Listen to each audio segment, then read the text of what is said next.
High বন্ধুরা, কেমন আছো তোমরা সকলে? আশা করি তোমরা সবাই খুব ভালো আছো। চলে এসেছি তোমাদের সামনে আবার কথা সিরিয়ালের গল্পটা নিয়ে।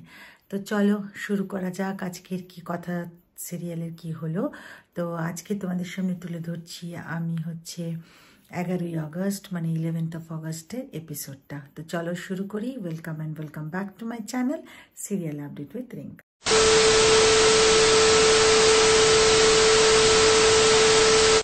তো বন্ধুরা, আজকে আমরা 11th of অগস্ট 11ই আগস্টের কথা সিরিয়াল এপিসোডে আমরা দেখতে পারি যে অগ্নি তো একেবারে প্রচণ্ড টেক কেয়ার করছে কথার ঘুম থেকে উঠে দেখে অগ্নি পাশে নেই। এবার ও ঘড়ির দিকে তাকিয়ে দেখে ওর উঠতে দেরি হয়েছে, ও তাড়াতাড়ি করে বেড থেকে নামতে যাবে। তখন সকলে কায়দা কানুন অগ্নি সকলে সে হয়ে হয়ে হয়ে হয়ে একদম নামতে দেবে না বেড থেকে। দারুণভাবে টেক কেয়ার চলছে। তো কথা তখন বলছে, আরে আমাকে একটু তো নাবতে তো দিন। না না না না। তো যাই হোক, তারপরে কোনো মতে আর কি এবি বলেছে যে আমি তোর জন্য এবার থেকে রান্না করব। তো তখন এবার কথা বলছে, হায় রে, কিছুই তো জানে না রান্নাঘরে কোথায় কি আছে। জুনি, ঋতু, তোরা যা একটু। তো যাই হোক, তোরা গেছে হেল্প করতে। তো কিন্তু আমাদের এবি বলে দিয়েছে না, তার কোনো হেল্প লাগবে না। তো যাই হোক, তো আর কিন্তু চিন্তা করতে থাকে কি বানাবে, কেন কথা তো সবসময় শাকসবজি নিয়েই ভাবতে থাকে। আর সব থেকে বড় কথা হচ্ছে যে কথা চিকেন হতে করে না, কিন্তু ওর প্রোটিনটাও খাওয়া দরকার। তো এইসব কথা ভাবতে ভাবতে ওর জন্য খাবার বানিয়ে এরপরে নিয়ে যায়। কিন্তু কথা সেই খাবার খেতে চায় না, কেন কথা ভাল লাগছে না। তো সেই জায়গায় আবার কর্তা দাদু আর তোমার কর্তা দিদা সবাই এসে যায়, কথাকে বোঝায় যে না, তোমাকে খেতে হবে ইত্যাদি ইত্যাদি। তো যাই হোক, তো তারপরে সেই মোমেন্টে হঠাৎ করে কথা না মাথাটা ঘুরিয়ে যায়। তো কথা তখন এবি বলে, আমি শহরের সব থেকে বড় গাইনোকোলজিস্টের কাছে তোকে নিয়ে যাব।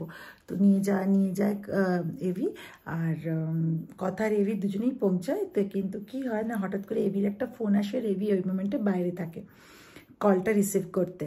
তো এবার সমস্ত কিছু রিপোর্ট আর প্রেসক্রিপশন দেখে গাইনোকোলজিস্ট যে ডক্টরটা, সে বলে যে কথার প্রেগনেন্সিতে কমপ্লিকেশন আছে, কেন ইউটেরাসের যে সাইজটা, তার জন্য কিন্তু ওর যে বাচ্চাটা যে বেড়ে উঠবে সেটা কিন্তু খুব বাজেভাবে রয়েছে।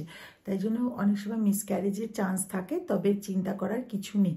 তো কিন্তু কথা একটু দমে যায় এবং কথা বলে যে এই কথাটা যেন ওর হাজব্যান্ডকে পাচক মশাইকে না বলা হয়, কেন উনি প্রচণ্ডভাবে খুব আগ্রহ খুব উৎসাহ হয়ে রয়েছে এই খবরটা শোনার পর যে বাচ্চা হবে।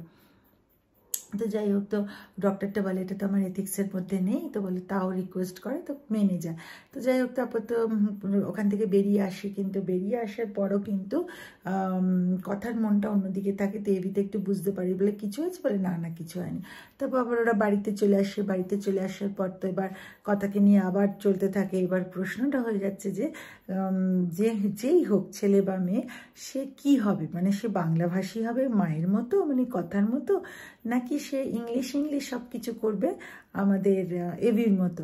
তো তখন সকলে মিলেই বলে যে যাই হোক না কেন, মাতৃভাষাটা তো জানতেই হবে। তো তারপরে তারা খুবই আনন্দিত হয়ে মাতৃভাষাকে নিয়ে একটি গান তারা সকলে মিলে করে। তো বন্ধুরা, এটাই ছিল 11ই অগস্ট 11th অগস্টের কথা সিরিয়ালের গল্পটা তোমাদের সামনে তুলে ধরলাম। আশা করি ভিডিওটা ভালো লেগেছে। ভিডিওটা ভালো লেগে থাকলে লাইক শেয়ার কমেন্ট করে দিও, চ্যানেলটা সাবস্ক্রাইব করতে ভুলো না কিন্তু। আর হ্যাঁ, যেটা তোমাদের বলেছি, তোমাদের রিকোয়েস্টে আমি এখন থেকে সকালেই দিচ্ছি, এই রাত্রিরে শ্যুট করে নিচ্ছি আর শিডিউল করে রাখছি সকালের জন্য। কারণ সকালে তো আমি বাড়ি থাকি না, কোথায় বলবো বলো, আমাকে তো হসপিটালে যেতে হয়। তো তাই জন্য আমি রাত্রিরে শ্যুট করে রাখছি আর আমি সকালের জন্য শিডিউল করে দিচ্ছি। তোমাদের সকলের সামনে সকালে এই কথা সিরিয়ালের গল্পটা চলে আসবে। চলো তাহলে বন্ধুরা, দেখা হবে একটা পরবর্তী ভিডিওতে। ততদিনের জন্য টাটা, ভালো থেকো।